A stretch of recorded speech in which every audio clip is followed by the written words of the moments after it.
Hello and welcome to week 11 of my little let's try to lose these last few pounds series. I guess that's what we're calling it. I hate calling it a mini cut because I just don't like the sound of that. And I really don't know how much weight I wanted to lose. I just have a few pounds to lose. So today I'm going to share with you a full day of eating just to give you an idea of what you can eat in a day and still lose weight. And then I'm also going to share with you how much weight I did lose this week.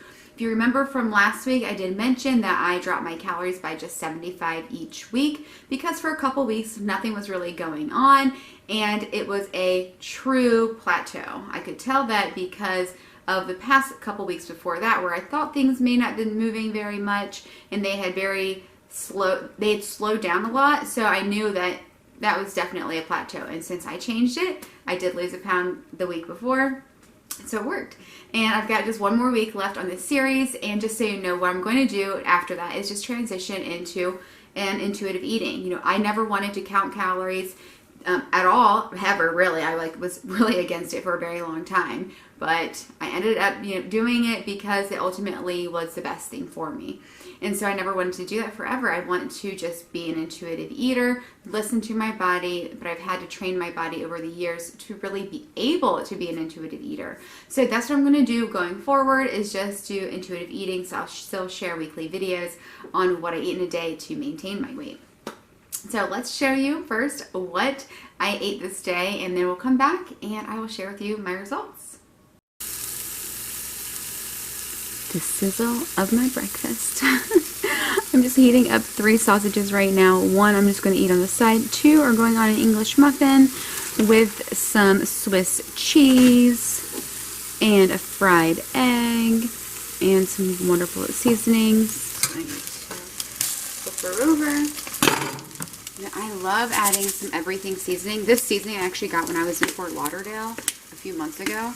It's a ton. I bought some from Trader Joe's because I thought I would go through it quicker and I didn't. So I still have that.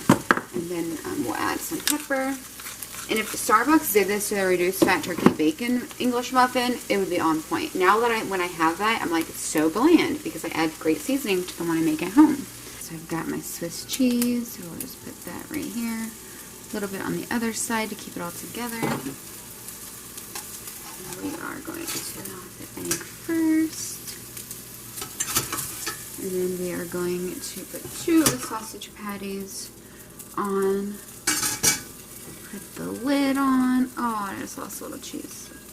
There we go. See, I'll kind of like keep the sausage glued together. And on the top there. And then sausage patty on the side. And my fruit on the side. So here's my breakfast. I've got the Thomas English muffin, the 100 calorie one. It has 8 grams of fiber, which is awesome. I have about ½ an ounce of Swiss cheese, 2 sausage patties, and a fried egg, an extra sausage patty on the side, and some blueberries. I'm like terrible at my fruit, but I'm getting better. And that's breakfast. And the reason I have an extra sausage patty on the side is because I really try to get at least 30 grams of protein at breakfast. I'm trying to aim for lately more than like 40. This is about 35. So I just want to get extra protein, start my day off right. And yeah, that's breakfast. So this is my 3rd cup of coffee right here. It's not even a full cup of coffee. But I've used 2 teaspoons of monk fruit and then 2 tablespoons of the Better Half creamer. Now, my first cup of coffee, I also added 1 scoop of collagen. I'm just going to save this last little bit to have like a chocolate peanut butter shake later. But I think I'm actually just going to make more coffee. I don't know. I just feel like I need more caffeine today. And I'm not hungry at all. Like I'm full from my breakfast because it was pretty substantial. But I just want a pick-me-up, and I'm not ready for that shake yet.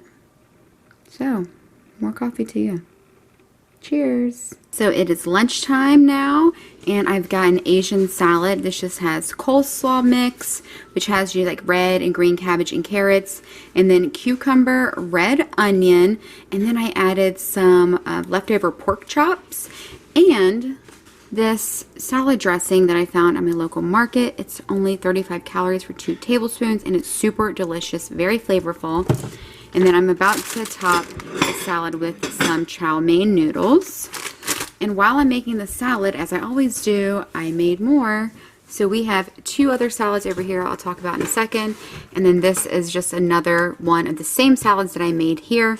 And I cannot find the lid to these. I have 8 of these, but I only have 2 lids. And actually I think Chris has 1 of them at work. So when he gets home, I'm going to wash the lid and put some dressing in here for that salad. So it's just going to be the same exact salad as this.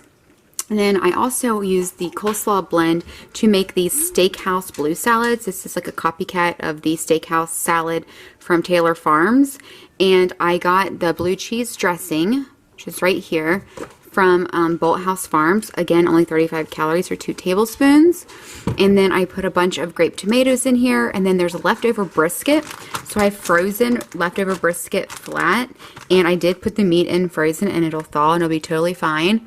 Then there's also these little crunchies that I got. They're actually a gluten-free variety of the like French's onions. I'm actually using these for Thanksgiving too. I'm making a dairy-free and gluten-free green bean casserole. I'm going to top them with this, but this is awesome for the salad.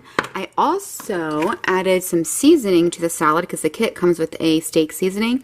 This is the Montreal Spicy. Have not been able to find this in months. Had it in Florida. We've been checking our jungle gyms. They're the only store that does have it, but they've been out for months. And we finally got some, and I picked up 3 bottles. And then what else is going on over here? Oh, the other thing I need to put on here is bacon. So later on today, I'm going to also do some extra prep and do some, or cook some bacon and hard boil some eggs. So once I do that, I'll add a slice of bacon to each one of these salads, and then that will be done. So we'll have lunch for a few days. But this is what I'm eating right now. I just got to top it with those chow mein noodles. Oh my goodness, guys, I took a bite and almost forgot one of the like secret ingredients to this salad are chopped peanuts. It makes it so good. You gotta have the peanuts. So it's time for dinner. And I decided to cook these separately because I kind of burnt this a little bit. It's like the sauce, I guess, kind of got charred. And I didn't want that to turn the rice, you know, an ugly color. So I decided to just have it on the side. So this is the butternut squash medley I got from Trader Joe's. The cauliflower rice I always get from Sam's. And then I just seasoned this with salt, pepper, garlic, onion powder, and cilantro.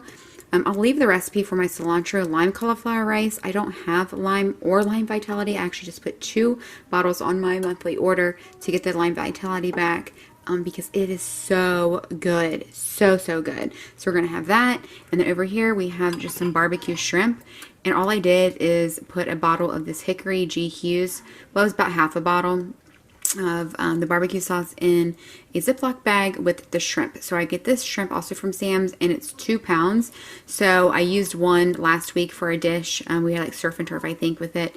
And then the other one, or the rest of it, I just put in the Ziploc bag. So I just went ahead and seasoned it. And so it's really easy. All I had to do is like literally dump it in there, put the lid on, and it cooked for like 5 minutes. Now the shells are still on, the tails are on, so I have to take those off, but that's done. Barbecue shrimp, a little sweet, will pair with like a little sweetness that's in the sauce, which is not super sweet. And then we'll have the rice here. It's going to be good. So here it is, all plated up. The butternut squash medley, about 4 ounces of shrimp, and my cilantro lime cauliflower rice. Minus the lime because I'm out of the lime. The recipe is down in the description box if you're interested. And you know, this is not going to be it tonight. I'm going to have a treat. It is time for my treat. Have you tried these yet? These are amazing.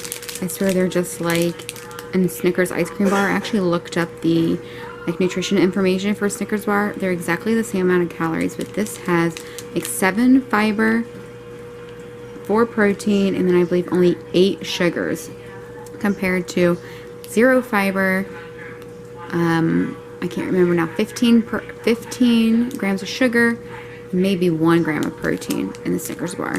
But they're so good. And you've got to make room for your treats no matter what. That dinner was seriously amazing. If you have not tried cauliflower rice, you really have got to try it. It cuts like, I don't know, half a bag is only 50 calories compared to that much rice would be like 300 calories. And there's no difference. Plus, like in taste, the texture is very similar there's a slight difference in taste. The more you have it, the more you don't even miss the old rice. And there's nothing wrong with rice. Like, you can have rice, but if you want to, you know, save calories for like that kind bar that I had, then I'm going to choose the cauliflower rice. Plus, cauliflower is actually super high in antioxidants and fiber. It's really great for your health. So it's just a good source of carbohydrates and fiber and antioxidants. So I'm going to leave that recipe below. I did not have my lime. The lime really sets it off, but I'm going to leave that recipe for you in case you want to try it because it's so good. And anyway, let's get to what happened this week. So I am down 0.7 pounds. Happy with that. Okay, at the point where I'm at, half a pound to a pound a week is what I would expect, and that's really what I've been doing. So it's actually really great. I'm super happy with that. Now, I will tell you, I got on the scale yesterday and I was up 2 pounds. I'm like, there's no way that I'm up 2 pounds because I have done everything right? We talked about this before, how the hormone can affect your weight and all these other things. And so then when I got on the scale today, I had dropped 3.5 pounds. What? Like, no, you don't gain 2 pounds in one night. You don't lose 3 pounds in one day. It just goes to show you that you use the scale as a tool, not as a barometer for your success, okay? It does not measure your success. It's just there to help you. So don't sweat it if you've done everything right for the week and that scale goes up or down, doesn't move. Just give it some time, okay? Tell me how your weight loss journey is going. Have you plateaued? Are you continuing to lose? How are you feeling with everything that's going on? I would love to know in the comments. Tell me too if you've tried these kind bars yet. They are so good. If you have a Sam's near you, you've got to pick them up. Although I know some Sam's actually don't have all the same stuff. So check it out if you have it. If you're not following me over on Instagram, do so. My Instagram handle is @RebeccaGeigerHolistics, and I would love to see you over there and we can chat some more together. And just hope you have an awesome day. I hope this is helpful for you. My whole point of doing this series is just to show you that weight loss is not linear, but it is possible, and doing it the right way, in a sustainable way, is the best way. We're not trying to lose 5 pounds a week on keto, okay? I'm not going to hate keto. There are certain body types that it actually works very well for, but it's not for everybody. It may be right for you, but it may not. So anyway, I just wanted to share that with you. I really hope you got something out of this video, out of this series. Come back next week and we're going to go over week 12 of results, and I'm doing measurements, and I'm going to show you the graph just so you can see the weight going up and down, how that has affected this 12 weeks versus to like my 7-month period of really losing the 30 pounds, my second 30 pounds. Like I've mentioned, I'll have to link that video, but I'm down 60 pounds. I lost basically half of it over a 7-year period and half of it over a 7-month period once I got realistic with myself. So anyway, I'm going to share that with you. Next week, we will do the final results of the 12 weeks, including measurements and the charts. I'm going to show you all that fun stuff. And maybe another full day of eating. I don't know. Let me know what you want to see. Do you like meal prep? Do you like full days of eating? What would you most like to see? And listen, remember that you're number one and that you got to go do something good for yourself. I'll see you next week. Bye.